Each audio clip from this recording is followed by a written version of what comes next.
Welcome back to this platform, Prince TV. If you be saying that today na your first time to come across, what you do for me, try to hit that red subscribe button. You go put on your notification bell so that anytime I drop my video, you go be the first person who go see this video. You know how it be. So, all right. First of all, before we go into the reason why we are here, I'll just give you a little bit update. This kind of like a statement when I want utter. Now something when be like say the senior men when they for inside this platform or an elderly person go physically come out tell una say see how things still happen. Now something when be like say the rate at which police, carabinieri, and other security agencies they operate for my own particular city, it is somehow because now they catch most of guys when be like say they go dispatcher. If you see what happen for my city today, you go really know say you not just good make person did that street of a thing, because at the end of the day, like you know, to get the money not be the wahala because the money go dey come, but you go reason the kind of life, the kind of quality where you won't give yourself. Why they bring this thing be said not be first where be like say if I move, not be that person they fair they reach. At the time, you get what Oyibo they call overtaking. Overtaking is allowed. So life no need for you to the rush. You understand? Life no need anything rush. Anything when God say now you go be. You say something, you not say anything. That's thing now you go be just for you to discover your talent and then put your effort. Not be to go for street, go to sell all those selling and go make you become human being. No. You know why they talk? There are many people who have already used that source to make a lot of money. At the end of the day, they were unable to enjoy this money because either they end up in jail or you find them going back to Nigeria because they will be deported. The money, before anything that happen, they don't use and finish for the Bongo side where they or any of the African continents, not just only Nigerians. You understand? Any of the African continents, before anything that happen, the life don't rubinato. Now make Oyibo go tell you say non rubinary. So why they bring this news for here be say the rate at which the carabinieri and the forcer the law they track immigrants where they say something, it not just makes sense. So my brothers and sisters, anywhere where you do for the Italian side, just try to live a responsible life. To find work, one day God go open your way. Because once you put your hand for that matter of a thing to they say something, before you know what they happen, the money go there enter your hand. If tomorrow you see work, that work you no go value feed them again because you don't touch money when pass that kind of salary when they won't come pay you. That is why it's very bad. You understand? Because it no go give you rest of mind. First, it no go give you any good name to be standard. You feel stay for this country for many years. You no go get any record. You no get any goodness. Yes, this person he qualified. They this Italian. They know for social place. All those kind of stuff because the life where they live not pure. So that is why I bring this as an advice or as an update based on what they happen for my city. The way where they get the kind of like they arrest boys where like say they for streets. Now see say my let una know how things still happen. Not be so una don't know all these things. All of una know all these things. It's just that I just wish to give out this statement. Say if you want to be a person of dignity, it's not by selling all those things. Not being going to give you the dignity when you want for life. It is by you discovering what God have placed in you. Put your effort. If they break, try to go to Italian offices. Tell them, say, they look for job. You know they know where help for the come. There is a guy who gets job through poster. He reach that place, he go pay bullet to all those kind of stuff. Before you know what happen, that's gonna say, you get work, all those kind of stuff. He's submitting curriculum for the sake before come out, we'll let you know. So that is it. It's just a 4 minutes and something video to let you know how it did happen. Say, life is all about you put your effort and then let God to do the rest. So that is it. Without wasting time, more kicking to the major reason why we did here, more see how it happen. Prince TV.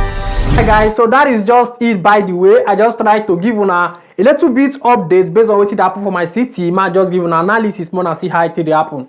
Alright, now not be smart don't stop because every time just based on like the issue when I explained just now, so they will say Africans are always at the head of trying to sell all those selling of a thing. I want to call the name for you now. So like this now, so China people don't go spatch where be like say guy if you see the dogs where be like say these people carry though they don't bring all the picture come out, you go really know say all these Chinese way they see so many things dey their hand. If they won't do their own, they do them in bulk. They know they do check own. Say this one and this one. So if you see the rate at which people take bank up this thing, not everything I go bring come out for here. So for those of una when it be like say una never see when they report this news from the forza dell'ordine, mona watch the video, mona see how it happen. La mafia torna a fare soldi con il più vecchio degli affari, la droga. A Messina i clan varcavano lo stretto, la compravano a Reggio Calabria e la smerciavano nelle piazze di spaccio messinesi. A gestire il traffico era il boss Giovanni Loduca, tornato in libertà dopo 13 anni di carcere, alcuni al 41 bis, aveva ripreso la guida del clan del rione provinciale e anche i contatti con l''ndrangheta e con i boss delle altre province siciliane. Lo hanno arrestato insieme con altre 32 persone nell'operazione congiunta di carabinieri, guardie di finanza e polizia. Sotto la direzione di Loduca, altri 2 gruppi mafiosi controllavano il territorio e gestivano le attività nel campo della ristorazione, delle scommesse e dei locali notturni in 2 quartieri, il rione Fondo Pugliatti con al vertice Salvatore Sparacio. Ad aprile 2020, per dimostrare il proprio potere, violando tutte le norme anti-Covid, aveva organizzato un funerale in grande stile per il padre Rosario. Poi c'era il quartiere Mare Grosso, dove comandava Giovanni De Luca. Oltre alla droga si occupava di estorsioni ai titolari di pub e discoteche. Lunga la lista delle accuse contestate dalla DDA di Messina guidata dal procuratore Maurizio De Lucia: associazione mafiosa e finalizzata al traffico di droga, estorsione, sequestro di persona, lesioni aggravate, detenzione illegale di armi e scambio elettorale politico-mafioso. Ai domiciliari è finito anche un aspirante consigliere comunale, Natalino Summa. Nel 2018, secondo l'accusa, aveva pagato 10.000 euro nel tentativo, risultato poi vano, di farsi eleggere al consiglio comunale. So now so the issue take play for that place. And now still let una know how it did happen, because you know most times China people they hard to come out for news, but they will be like say what did they do? They do them underground before you catch them. It hard. Not be like all these African be like say any small thing they don't catch them, and this thing will be like say that they say the money not they come out in a big way. But if China do their own, Morocco, Bangladesh, all this Afghanistan, if they do their own, you go really know say them no they do check then they open moto pack the something put. So guys, that is what happened, and then they get these people arrested. The forza dell'ordine they get these people arrested. So now make I tell and say make people dey careful. If you are among of those lane, try to amend yourself to know how you take to do your things, you understand. So now so the issue take play for that place. Now just easy let una know say China people they still involved of all this kind of selling of drugs, all those kind of matter. So without wasting time, we'll kick into another article, we'll see how it take play. Prince TV. This particular one for the protesters, where I say that they protest for Roma. If you see the rate at which the Partite Ivan people like say they get self business, autonomous, those kind of stuff. If you see the rate at which they protest, because place where they for kind of like the trade, the landlord will get the shop, no go ever leave anything for free. They go they pay the money, they go work or they not go work. Now these people don't call out since all this why they protest anyhow. But if you see the one where they protest again now, so the one who are come climb the shoulder of a man to the shout for that place, say they need the libertà. Guy, if you see the rate at which people take the protest, you go really know say this lockdown, it really get people be like say they injure them well. For those of now when they be like say when I never see this heavy protest when they go on for this Roma, so more just watch the short video, more give the analysis.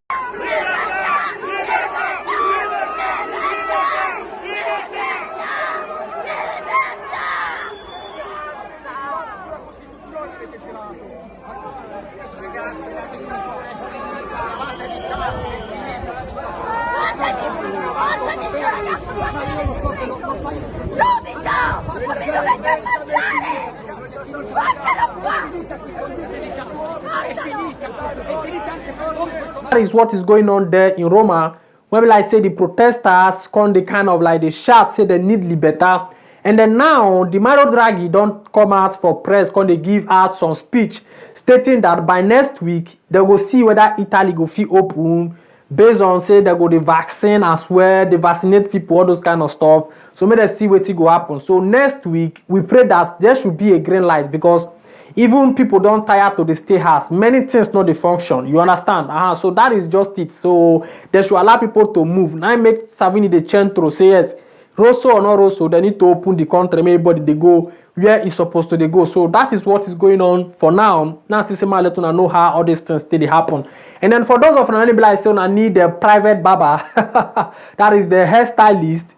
This my bro where you see for you now. So now you feel contact and with this particular number, he go deliver come meet you. You understand? If you call him, he tell you say your area too far, you know say he not that close to you. So if you call and say you tell and say see where me they live, say if he come, you know say they close to you. So now so it be just dial the number, so he go deliver come, it kind of like a runner for you. So that is just it, bro. So if you be like say never subscribe to this platform, I beg just try to do me a favor, subscribe. If you subscribe does not mean anything, meaning that anytime I upload my video, you go be the first person when go see this video, you go know how it happen. And then if you get any error where be like say you they see for the platform, the chairman, the senior man will be like say on a day for that now, so and I'll try to keep on for the comment section, more will know how it did happen. And then my reminder now for one thing, now be YouTube people, the Facebook people don't they carry hand pass on now. When I try to share the video, may not be like say no now when be the founder, it can be like say new people when we like say we just open for them,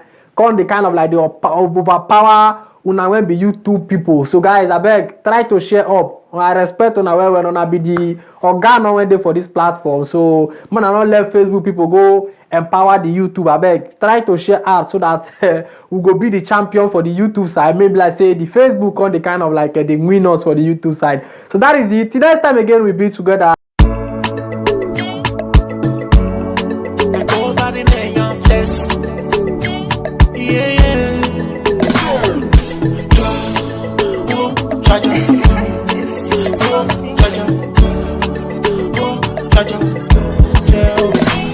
Oluwa settle my case.